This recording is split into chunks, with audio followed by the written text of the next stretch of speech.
नमस्कार, আমি নয়ন। আপনারা দেখছেন দা লং প্রসেস। আপনি পথ চলবেন আর আপনার পায়ের ছাপ যাতে মাটিতে না পড়ে তার জন্য আপনার কোমরে একটা ঝাড়ু বেঁধে দেওয়া হবে।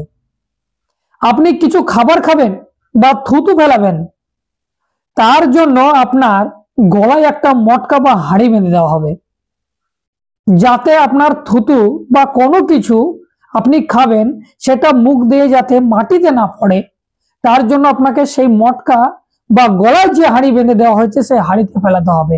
তাহলে আপনার কেমন লাগবে? নিশ্চয়ই ভালো লাগবে না? তাহলে এই ধরনের একটা ইতিহাস আমাদের ভারতবর্ষের বুকে রয়েছে।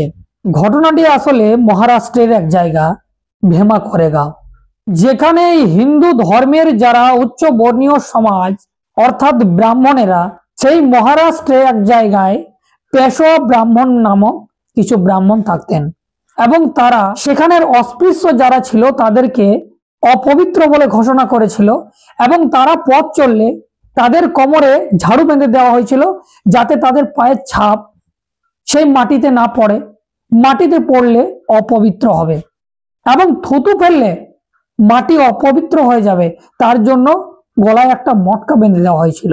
আর এটা কারা করেছিল না, হিন্দু সমাজের মধ্যে থেকে যারা হিন্দুদের মধ্যে আপার কাস্ট, সেই আপার কাস্টের মানুষ এই দেশের আজকের যাদের সাংবিধানিক নাম রয়েছে এসসি এসটি ওবিসি, তাদেরকে এই ধরনের অত্যাচার করেছিল। আর এই অত্যাচারের হাত থেকে বাঁচতে সেই অস্পৃশ্য সমাজের মানুষজন বহু চেষ্টা করেছিল, কিন্তু তা বিফল ছিল। এবং সেই সময় ভারতে ইংরেজদের প্রবেশ, ইংরেজরা চেয়েছিল যে এই পেশোয়া ব্রাহ্মণ এখানে রাজত্ব তারা করবে এবং তাদের চোখ পড়ে সেই অস্পৃশ্য জাতির মাহারদের উপর এবং তাদেরকে সেনাতে তারা ভর্তি করে দেয়।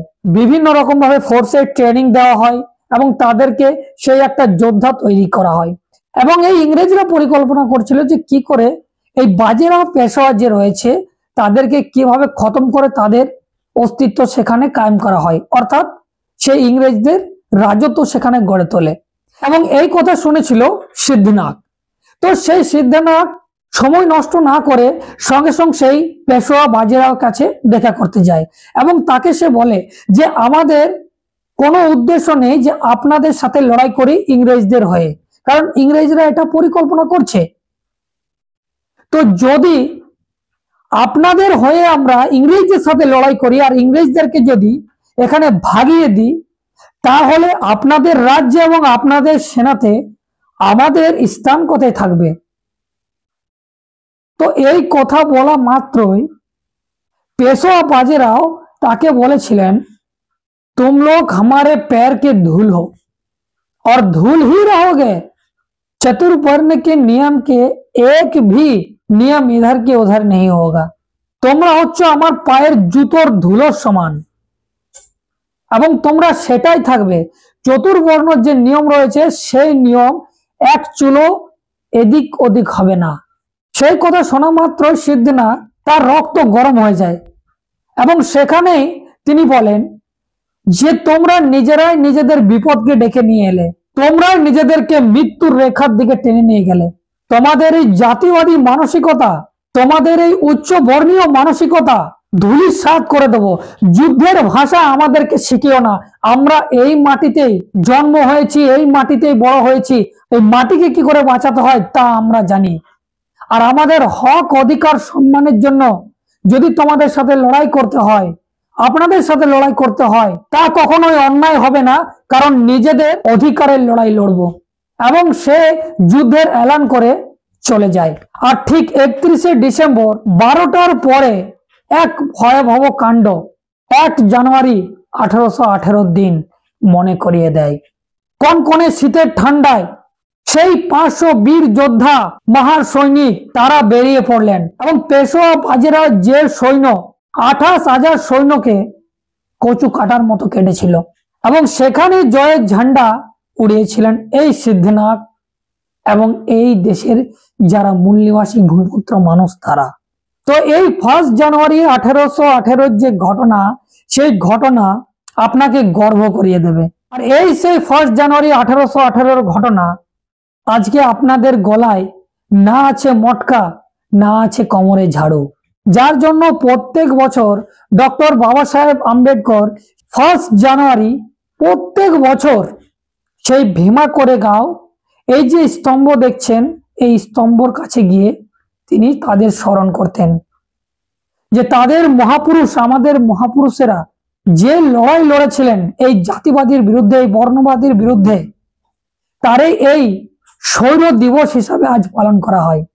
এবং অনেকেই এই শৌর দিবসকে বা এই স্তম্ভকে, যারা ব্রাহ্মণ্যবাদী মিডিয়া আছে তারা বলে যে ইংরেজদের বিজয়ে যারা বিজয় উৎসব পালন করে তারা ব্রিটিশদের দালাল।